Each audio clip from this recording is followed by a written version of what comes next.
Shalom Bapak Ibu Saudara, apa kabar? Saya percaya dan berdoa Bapak Ibu masih dalam kondisi yang baik, sehat dan diberkati Tuhan. Beberapa menit ke depan saya akan menyampaikan beberapa pengumuman dari GBI Margonda. Yang pertama, saat ini kita masih dalam nuansa ibadah online sambil menunggu keputusan dari GBI Pusat. Dan untuk yang kedua, permohonan doa bisa melalui pesan WhatsApp pada jam kerja, tentunya di hari Senin sampai dengan Jumat pada jam 2 dan sampai dengan jam 5. Setelah itu Bapak Ibu Saudara perlu ketahui nanti ada tim kami yang akan memfollow up setiap pesan-pesan WhatsApp atau pesan doa yang Bapak Ibu sampaikan melalui WhatsApp akan di follow up kembali. Dan yang ketiga, bagi Bapak Ibu Saudara yang rindu untuk menabur bisa mentransfer melalui rekening BCA yang tertera di layar Bapak Ibu saat ini, atau bisa melalui scan barcode untuk beberapa aplikasi online yang Bapak Ibu bisa ketahui juga yang tertera di layar kaca Bapak Ibu Saudara saat ini. Nah, demikianlah pengumuman yang dapat kami sampaikan saat ini. Selamat beribadah, selamat menyambut berkat Tuhan, dan Tuhan Yesus memberkati. Shalom jemaat Tuhan yang dikasihi Tuhan, pada hari ini kita boleh bersyukur kalau pada hari ini kita boleh bersama-sama kita beribadah kepada Tuhan Yesus. Saya percaya melalui tayangan live streaming ini kita bisa menjadi berkat. Sebelum kita mulai, kita mau bersatu dalam doa. Kami mengucap syukur Tuhan Yesus buat kasih setiamu Tuhan yang tidak pernah habis-habisnya Tuhan. Kami berterima kasih Tuhan Yesus. Kalau hari ini Tuhan kami boleh dapat beribadah Tuhan. Biarlah Tuhan hadirat-Mu Tuhan penuhi atas setiap kami Tuhan. Biarlah Tuhan kami yang di rumah-rumah Tuhan, kami dilawat oleh Engkau Tuhan Yesus. Kami percaya Tuhan, lawatan-Mu terjadi Tuhan atas setiap kami Tuhan Yesus. Datanglah kerajaan-Mu Tuhan, jadilah kehendak-Mu Tuhan, di rumah-rumah kami Tuhan seperti di surga. Di dalam nama Yesus, mari sama-sama kita katakan amin.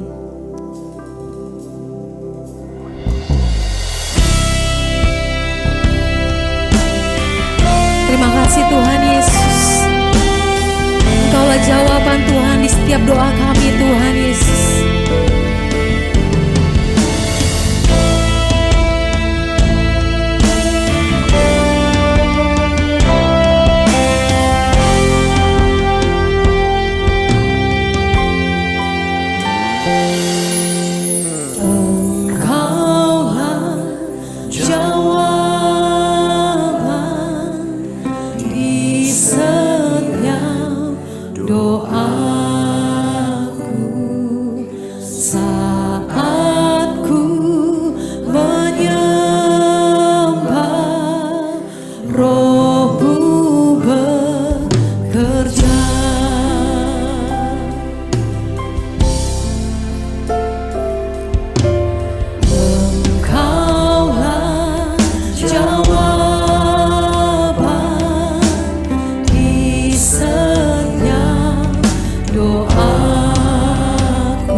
Mari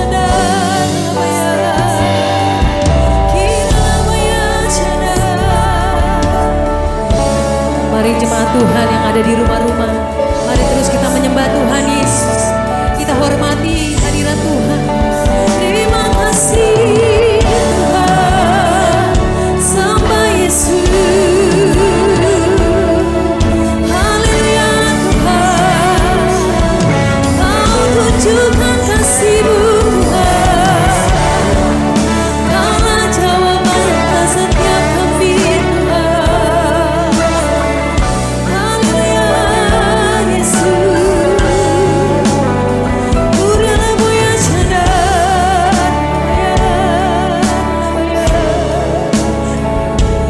Uriala boya sadar.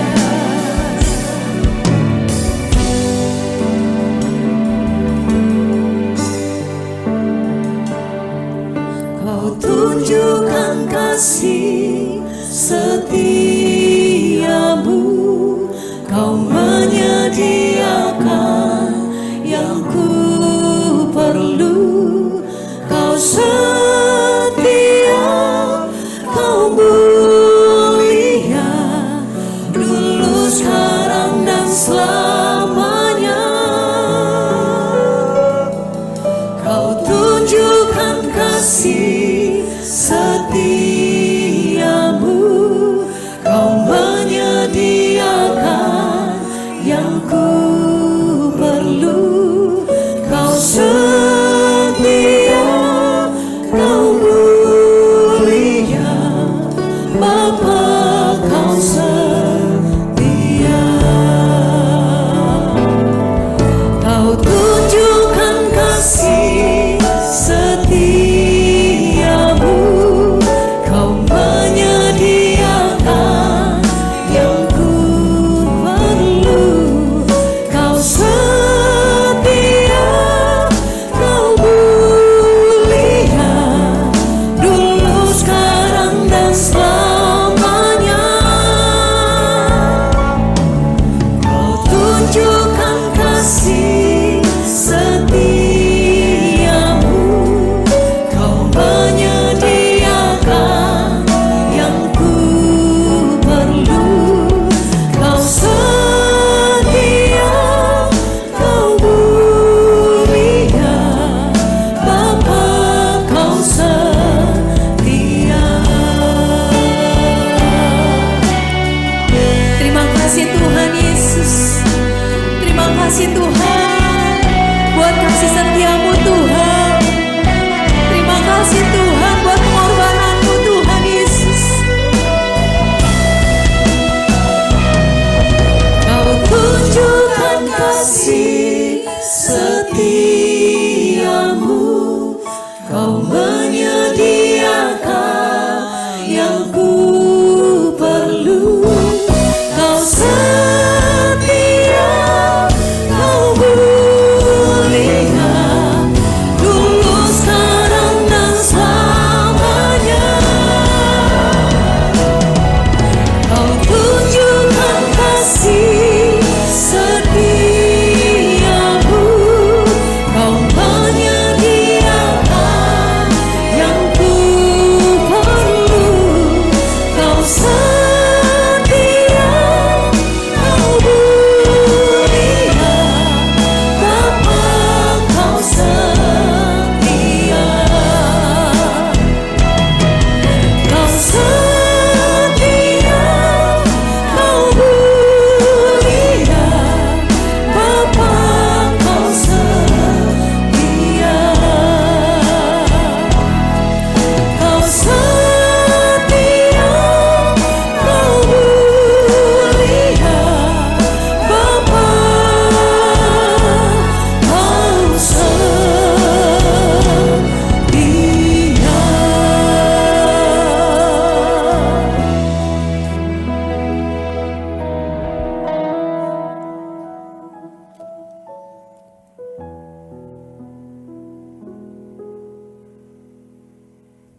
Yang siap memuji Tuhan, mari sama-sama kita mau bangkit berdiri.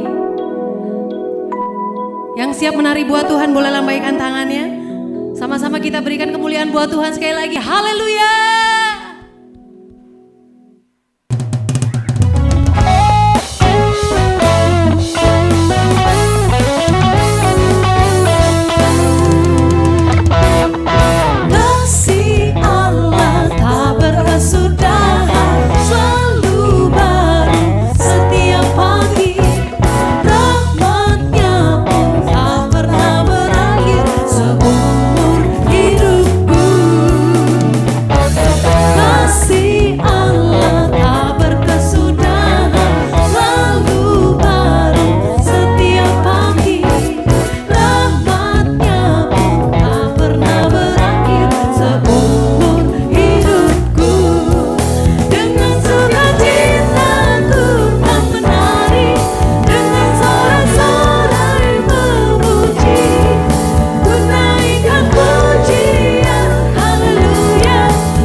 Shalom saudara, tema kali ini kita akan membahas tentang hidup dan cara kematian orang Kristen. Tidak sedikit orang percaya khususnya para pelayan Tuhan yang setia berpulang karena serangan wabah COVID-19. Kemudian banyak orang bertanya, apa yang salah? Kenapa? Kok bisa?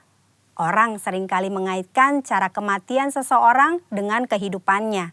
Kematian adalah hal yang tidak terhindarkan dari kehidupan semua makhluk hidup di dunia termasuk manusia. Ada dua pandangan, yaitu yang pertama pandangan orang yang saleh pasti meninggal dengan cara terhormat, seperti mati dengan tenang, tidak menderita kesakitan, saat-saat terakhir dengan kondisi baik. Pandangan yang sebaliknya yaitu orang yang berdosa besar. Mereka meninggal dengan cara yang hina, maksudnya matinya menderita, sendirian di saat-saat terakhir dan mengenaskan meninggal karena kecelakaan atau korban kriminal. Benarkah kedua pandangan tersebut? Tentu saja pandangan tersebut salah. Alkitab mencatat Tuhan Yesus sendiri diperhadapkan dengan pertanyaan dan situasi yang mirip. Dalam Lukas 13 ayat 1 sampai dengan 5 terjadi peristiwa matinya peziarah di Yerusalem yang dibunuh oleh Pilatus dan darahnya dicampur dengan korban darah yang akan dipersembahkan. Peristiwa yang kedua adalah orang-orang Galilea mati tertimpa menara dekat Siloam.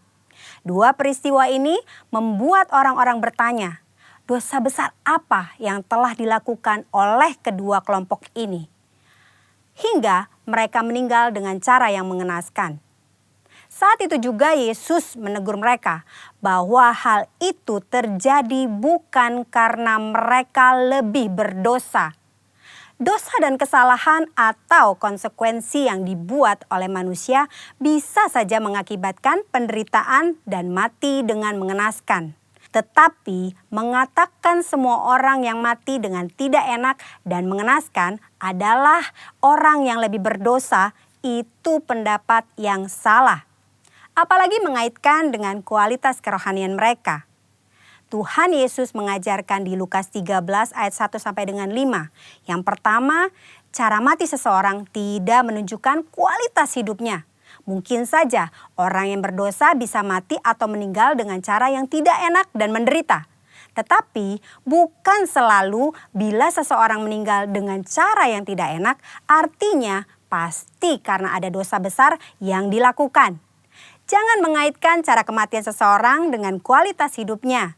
Yesus berkata dengan tegas, jikalau tidak bertobat bisa binasa dengan cara yang tidak enak, bahkan menderita untuk selama-lamanya. Yesus menekankan bahwa penting diperhatikan adalah pertobatan, bukan cara meninggal seseorang. Yang kedua, kualitas hidup seseorang akan berkonsekuensi pada kekekalan. Selain pertobatan, hal yang sama penting adalah menghasilkan buah-buah dalam hidup.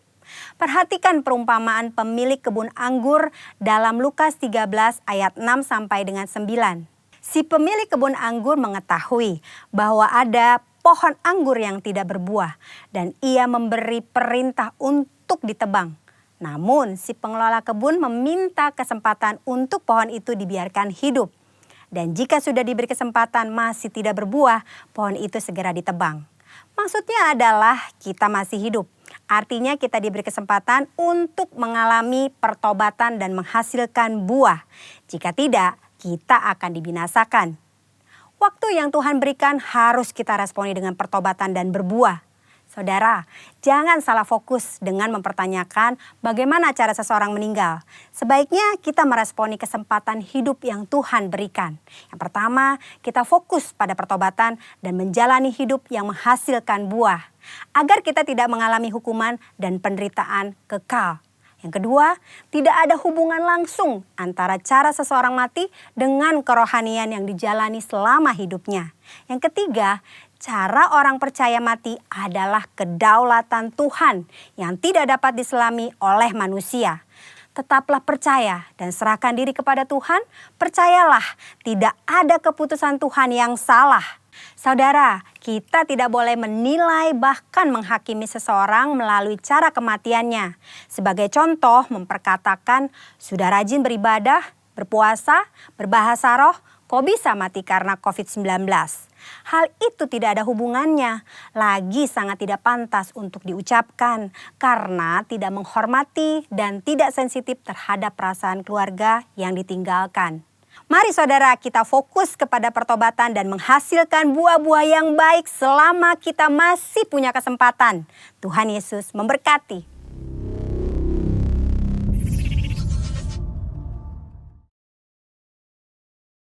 Sebentar kita akan mendengarkan sabda firman Tuhan. Kita mari sama-sama kita mau siapkan hati pikiran kita mau beri yang terbaik buat Tuhan Yesus.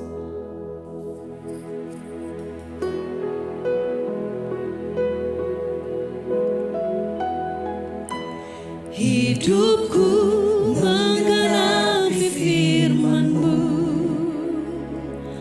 tanda mujizat sertai tiap langkahku. Kau bersamaku di dalamku, jadi bukti kebesaran-Mu.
bersamaku, di dalamku, jadi bukti kebesaran-Mu.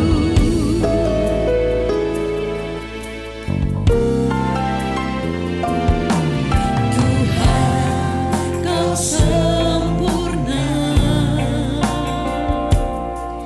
dalam rencana-Mu dan karya-Mu.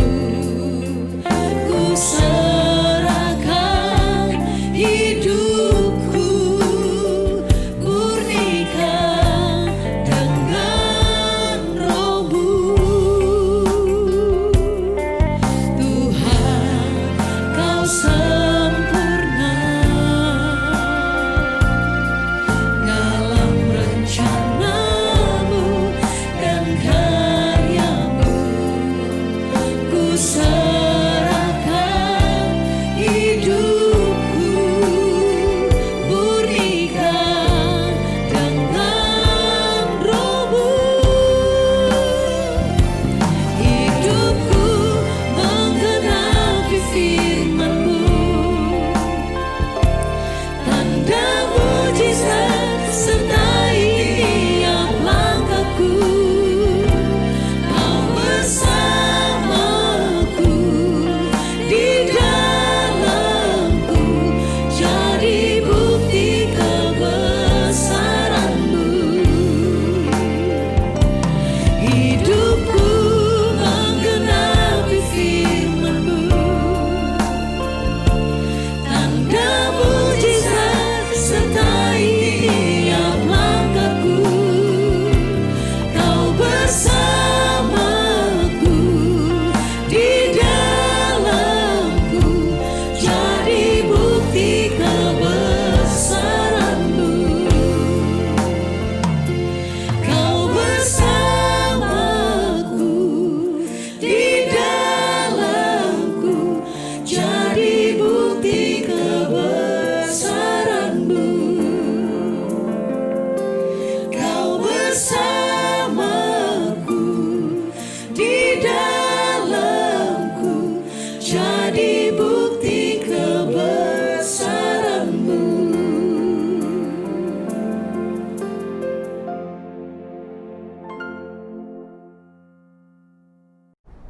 Shalom.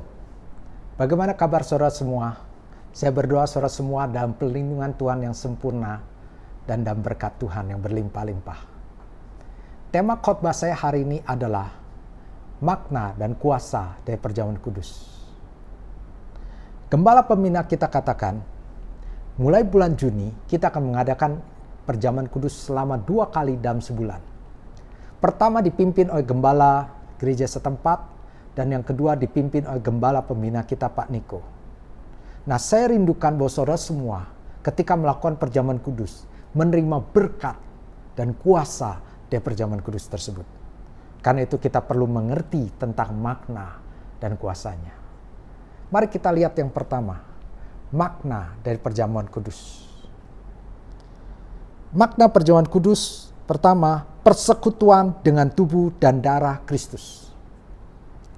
Makna pertama perjamuan kudus adalah persekutuan dengan tubuh dan darah Kristus.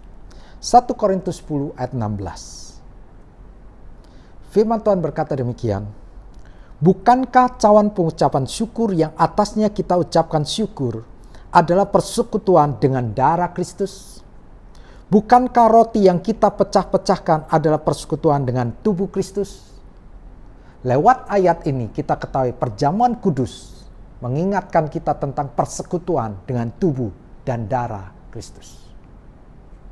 Ini ada hal yang luar biasa. Dengan bersekutu dengan tubuh dan darah Kristus, artinya kita bisa dekat dengan Dia. Dulu ketika Allah menciptakan manusia, menurut gambar dan rupa Allah, supaya mereka punya hubungan yang dekat. Tapi karena dosa, maka manusia terpisah dengan Allah. Manusia menjadi tidak kudus dan Allah itu maha kudus. Dan mereka tidak mungkin disatukan. Manusia berusaha mendekatkan dirinya kepada Allah tapi gagal. Tapi karena Allah penuh kasih, Yesus datang ke dunia ini buat mati buat saudara dan saya. sehingga kita bisa didamaikan kembali. Kita bisa dekat kembali dengan Allah. Kita bisa punya hubungan dengan Allah. Lewat perjamuan kudus ini kita diingatkan bersekutu dengan tubuh dan darah Kristus. Maka Yesus pernah berkata dia ada kepala gereja dan gereja adalah tubuh Kristus. Kepala dan tubuh itu jadi satu. Berarti kita bisa dekat dengan Allah. Di dalam perjanjian lama, kalau orang Israel membaca nama Allah yaitu YHWH, mereka akan membacanya dengan kata Adonai. Karena mereka takut menyebutnya yang salah. Dan juga mereka takut menyebut nama Allah sembarangan. Karena itu mereka menyebutnya Adonai. Tapi sewaktu Yesus datang ke dunia, dia memperkenalkan Allah dengan nama Bapa. Karena itu jangan heran kita yang percaya Yesus sebagai Tuhan dan Juru Selamat kita. Kita diberi kuasa menjadi anak-anak Allah. Yohanes 1 ayat 12. Di sana dikatakan, tetapi semua orang yang menerimanya diberinya kuasa supaya menjadi anak-anak Allah, yaitu mereka yang percaya dalam namanya. Kita yang percaya kepada Yesus, kita diberi kuasa menjadi anak-anak Allah. Dan Yesus memperkenalkan nama Allah kepada semua orang, menyebut dia dengan kata Bapa. Yesus mengajar murid-muridnya berdoa, Bapa kami yang di surga. Karena Yesus memanggil Allah itu Bapa, maka setiap orang yang percaya kepada Yesus memanggil Allah juga Bapa. Yesus anak Allah dan kita adalah anak-anak Allah. Karena kita telah disatukan dengan Kristus. Ini ada berkat yang luar biasa. Sehingga kita bisa dekat dengan Allah. Kita bisa memanggil dia Bapa. Padahal dulunya kita jauh karena dosa. Tapi penebusan Kristus di kayu salib membuat kita bisa dekat kepada Allah. Bahkan memanggil dia Bapa. Kita menjadi bagian dari keluarga Allah. Ini hal yang luar biasa. Saya ingat sebuah film yang pernah saya tonton. Di mana ada dua orang yang tidak bersaudara. Tidak punya hubungan keluarga. Tapi mereka ingin menyatukan diri mereka menjadi kakak beradik. Supaya mereka punya hubungan keluarga. Dengan cara mereka mengiris tangan masing-masing. Dan mengeluarkan darahnya kepada sebuah cawan. Lalu darah orang ini dengan temannya itu disatukan. Lalu ditambah dengan suatu arak. Dan lalu dicampur. Kemudian temannya ini minum separuhnya. Sisanya diminum oleh teman yang lain. Sejak itu mereka menjadi satu. Karena darah mereka telah bercampur. Mereka menjadi kakak beradik. Mereka menjadi satu keluarga. Saudara, kita dulu jauh dengan Tuhan. Karena dosa memisahkan kita dengan Allah. Tapi kematian Kristus di kayu salib telah menyucikan, telah membenarkan, telah memulihkan hubungan kita dengan Allah. Telah mendamaikan kita dengan Allah. Bahkan kita sangat dekat dengan Allah. Kita bisa panggil dia Bapa. Itulah makna perjamuan kudus. Persekutuan dengan tubuh dan darah Kristus. Makna yang kedua adalah untuk memperingati akan Yesus. Makna kedua dari perjamuan kudus adalah memperingati akan Yesus. 1 Korintus 11 ayat 24 sampai 25. Firman Tuhan berkata demikian, dan sesudah itu ia mengucap syukur atasnya, ia memecah-mecahkannya dan berkata, inilah tubuhku yang diserahkan bagi kamu. Perbuatlah ini menjadi peringatan akan aku. Demikian juga ia mengambil cawan sesudah makan lalu berkata, cawan ini ada perjanjian baru yang dimeteraikan oleh darahku. Perbuatlah ini setiap kali kamu meminumnya menjadi peringatan akan aku. Jadi ketika kita melakukan perjamuan kudus, kita sedang memperingati daripada Kristus. Kita sedang mengingat kebaikan daripada Kristus. Kita mengingat apa yang sudah dilakukannya di kayu salib bagi kita semua. Saudara, di dunia ini banyak orang membuat peringatan-peringatan. Contohnya di Indonesia juga merayakan, memperingati hari kemerdekaan. Untuk mengingat jasa-jasa para pahlawan untuk mengingat bahwa kita telah merdeka. Dan orang-orang juga membuat peringatan-peringatan untuk mengingat sebuah sejarah atau peristiwa yang terjadi. Dan kita melakukan perjamuan kudus ini untuk mengingat kebaikan daripada Tuhan. Sama seperti bangsa Israel waktu dia menyeberangi sungai Yordan.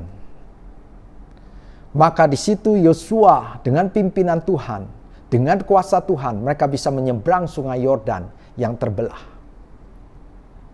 Namun lalu setelah itu, Yosua berkata, ambil 12 batu dari dasar sungai dan taruh di daratan. Dibuat sebuah tugu.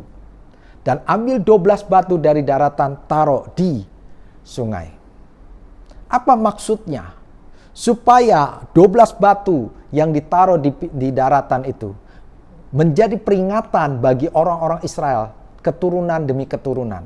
Sehingga kalau mereka sampai mau meninggalkan Israel, kembali ke Mesir, mereka akan melihat tugu itu. Mereka melihat pekerjaan Tuhan yang luar biasa, di mana Tuhan telah membelah sungai Yordan.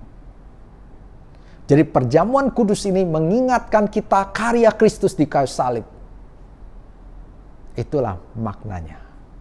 Dan yang ketiga, makna perjamuan kudus ada memberitakan kabar baik. 1 Korintus 11 ayat 26. Firman Tuhan berkata demikian, sebab setiap kali kamu makan roti ini dan minum cawan ini, kamu memberitakan kematian Tuhan sampai Ia datang. Jadi setiap kita melakukan perjamuan kudus, kita sedang memberitakan kematian Kristus di kayu salib. Saudara, ini ada kabar baik di mana Yesus mati di kayu salib untuk menebus segala dosa kita. Dan karena itu ketika kita melakukan perjamuan kudus, diingatkan supaya kita juga mengabarkan kabar baik ini. Mengingatkan kita tentang amanat agung. Supaya kita dalam kehidupan ini untuk mengabarkan kabar baik buat orang-orang yang sedang terhilang. Dunia sedang menuju kebinasaan. Dunia sedang tidak memiliki pengharapan. Dan semua orang kalau tidak percaya pada Yesus pasti masuk dalam neraka. Upah dosa adalah maut. Tapi Kristus datang, mati buat saudara dan saya. Supaya kita ditebus, dibenarkan. Sehingga kita bisa masuk surga. Dan inilah kabar baik itu yang perlu disampaikan kepada dunia ini. Bahwa mereka punya harapan di dalam Kristus. Jadi perjamuan kudus mengingatkan kita untuk memberitakan kabar baik. Sebagaimana seseorang kalau mendapat satu kabar yang baik, pasti dia akan sampaikan. Contohnya kalau Anda lihat di dalam media sosial hari-hari ini, ada banyak orang dapat kiriman WA dan lalu dia lihat bagus, dia mulai share kepada yang lain. Walaupun kadang-kadang ada yang beritanya salah. Tapi itu punya tujuan baik untuk share kepada orang lain. Tapi marilah kita hari-hari ini share firman Tuhan. Share kabar baik. Menyampaikan kabar baik. Jadi perjamuan kudus itu mengingatkan kita untuk memberitakan kabar baik. Nah, kita akan lihat sekarang di dalam kuasa daripada perjamuan kudus. Kuasa dan perjamuan kudus yang pertama diingatkan bahwa kita adalah anak-anak Allah. Sebagaimana tadi saudara sudah lihat bahwa makna perjamuan kudus ada persekutuan dengan tubuh dan darah Yesus. Tadinya kita ada orang yang jauh daripada Tuhan, tapi kita telah disatukan dengan tubuh dan darah Yesus. Dan bahkan kita dijadikan anak-anaknya, sehingga kita bisa memanggil dia Bapa. Dan kalau kita menyadari hal ini, waktu melakukan perjamuan kudus, kita menyadari bahwa kita sekarang menjadi anak-anak Allah. Maka kita sebenarnya tidak perlu khawatir, tidak perlu takut. Dia ada Bapa yang baik. Dia akan memelihara kita. Dia akan melindungi kita. Dia akan memberkati kita. Dia akan mencukupi kebutuhan kita. Di hari-hari ini yang penuh dengan goncangan. Kalau kita tahu bahwa kita ada anak Allah, itu tidak perlu tergoncang. Karena kita ada dalam pemeliharaannya. Tapi sayang banyak orang tidak menyadari bahwa dia ada anak-anak Allah. Anda bisa lihat di dalam Lukas 15 ayat 31. Ada satu pernyataan yang menarik. dikatakan demikian. Kata ayahnya kepadanya, "Anakku, engkau selalu bersama-sama dengan aku, dan segala kepunyaanku adalah kepunyaanmu." Ini ada pernyataan bapa kepada anak sulung. Kalau Anda baca Lukas 15, maka di situ dikisahkan tentang anak yang hilang. Banyak orang berpikir anak yang hilang adalah anak yang bungsu, yang meninggalkan bapaknya. Tapi kalau kita renungkan, ternyata dua anaknya pun terhilang. Yang satu terhilang memang meninggalkan bapaknya. Yang kedua terhilang, dia masih tinggal di rumah bapaknya, tapi dia tidak punya hubungan yang dekat dengan bapaknya. Dia tidak mengerti hati bapaknya. Maka waktu adiknya kembali, dia bukannya bersuka cita, dia malah marah. Dan dia bersungut-sungut, dia katakan bahwa dia telah bekerja keras untuk bapaknya, tapi dia tidak mendapat apa-apa. Lalu lihat pernyataan ini. Kata ayahnya kepadanya, "Anakku." Dia tidak berkata, "Hai hambaku." Anaknya menganggap dirinya hamba, bekerja untuk bapaknya. Tapi bapaknya menganggap dia, "Anakku, engkau selalu bersama-sama dengan aku, dan segala kepunyaanku adalah kepunyaanmu." Jadi bapaknya sedang menjelaskan, engkau ada anakku, apa yang kupunyai ada milikmu. Anda kau renungkan ini, wow, sungguh luar biasa. Kita adalah anak-anak Allah. Apa yang Bapa punya, kita punya. Damai sejahtera, sukacita, kemenangan, pemulihan, kesembuhan, berkat yang berkelimpahan. Itu disediakan bagi anak-anaknya. Dan kita telah menjadi anaknya. Perjamuan kudus itu mengingatkan kita bahwa kita adalah anak-anak Allah. Sehingga kita tidak perlu khawatir, tidak perlu goncang. Anda bisa lihat di dunia ini. Seorang anak, dia pasti dipelihara oleh bapaknya. Dicukupi kebutuhan-kebutuhannya. Dilindungi, dijagai. Sama, kita juga demikian. Kita akan dijaga, dilindungi. Kalau anak kita pulang ke rumah, dia langsung cari makan, kita pasti langsung kasih. Tapi kalau ada anak orang lain yang tidak kita kenal, tiba-tiba dia masuk ke rumah dan minta makan, belum tentu kita kasih. Karena dia bukan anak. Kalau toh kita memberikannya, itu hanya belas kasihan. Tapi kalau anak kita yang datang, pasti kita beri makan. Itu yang pertama, kuasa daripada perjamuan kudus. Mengingatkan kita bahwa kita ada anak-anak Allah. Yang kedua, menerima apa yang sudah diselesaikan di kayu salib. Karena perjamuan kudus memperingati tentang Kristus, mengingatkan kita bahwa Yesus mati di kayu salib, maka kita juga diingatkan bahwa kita bisa menerima apa yang sudah diselesaikannya di kayu salib. Nah, saya ingin ajak saudara lihat dulu di dalam Efesus 2 ayat 8. Firman Tuhan berkata demikian, "Sebab karena kasih karunia kamu diselamatkan oleh iman, itu bukan hasil usahamu, tetapi pemberian Allah." Jadi kita diselamatkan karena iman, diselamatkan karena kasih karunia. Kita diselamatkan. Itu bukan daya perbuatan kita. Nah, kata diselamatkan itu berasal dari kata zozo. Arti kata zozo artinya diselamatkan, disembuhkan, dipulihkan, ditolong. Jadi keselamatan bukan hanya membawa kita ke surga, tapi kata keselamatan, zozo, ada berbicara tentang perlindungan, tentang berkat, tentang pemulihan, tentang kesembuhan, tentang kesehatan. Jadi yang dilakukan Yesus di kayu salib adalah supaya kita menerima berkat daripada kayu salib itu. Yesus yang sehat dijadikan sakit supaya kita yang sakit disembuhkan. Yesus yang kaya dijadikan miskin supaya kita yang miskin diperkaya. Yesus dijadikan kutuk supaya kita yang tadi terkutuk dijadikan dengan berkat. Ada pertukaran-pertukaran yang dilakukan. Dengan pengorbanan Yesus di kayu salib itulah kita berhak menerima kesembuhan. Kita berhak menerima berkat. Tapi ingat, bukan karena perbuatan kita. Semua karena kasih karunia. Bagian kita hanya percaya, hanya iman. Maka perjamuan kudus itu ada maknanya, ada kuasanya. Ketika kita melakukan perjamuan kudus, kita terima kuasa tersebut. Bisa terjadi kesembuhan, bisa terjadi mujizat, bisa terjadi berkat, perlindungan, dan sebagainya. Kita bukan hanya beriman kepada perjamuan kudusnya, tapi kita iman kepada karya Kristus di kayu salib.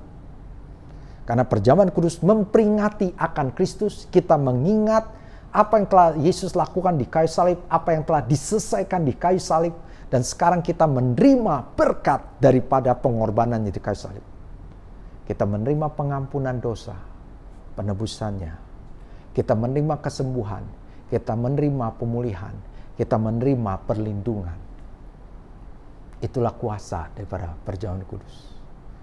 Maka perjamuan kudus bisa saja diadakan 2 kali dalam sebulan. Karena ada makna dan kuasanya. Ada banyak berkat yang sudah Tuhan sediakan yang telah diselesaikan di kayu salib. Bagian kita hanya percaya saja. Saya gambarkan demikian. Kalau Anda pergi ke kondangan, ada pernikahan dan Anda datang, di situ disediakan banyak makanan. Bagian kita hanya menerima saja. Bagian kita hanya makan saja. Siapa yang bayar? Mempelainya sudah membayarnya. Sang pengantin sudah membayar segala sesuatu. Bagian kita datang hanya menerimanya, mengambilnya. Kita mengambil banyak, kita dapat banyak. Tapi kalau kita hanya mengambil sedikit, kita dapat sedikit. Saudara, Yesus telah bayar segala sesuatunya di kayu salib. Bagian kita percaya saja buat karya Kristus di kayu salib. Maka kita bisa terima kesembuhan, terima pemulihan, terima berkatnya, terima penyertaannya. Itulah makna dari perjamuan kudus.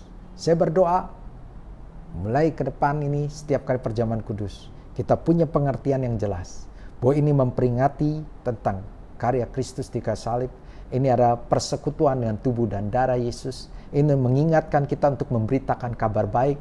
Dan kita percaya kuasa yang bekerja dalam hidup kita karena kita bersekutu dan tubuh dan darah Kristus. Kita jadi anak-anaknya. Maka apa yang Bapa punya, kita punya. Dan kita juga bisa menerima karya Kristus di kayu salib. Kesembuhan, pemulihan, perlindungan dalam kehidupan kita semua. Saya berdoa Anda semua diberkati Tuhan lewat perjamuan kudus. Tuhan memberkati.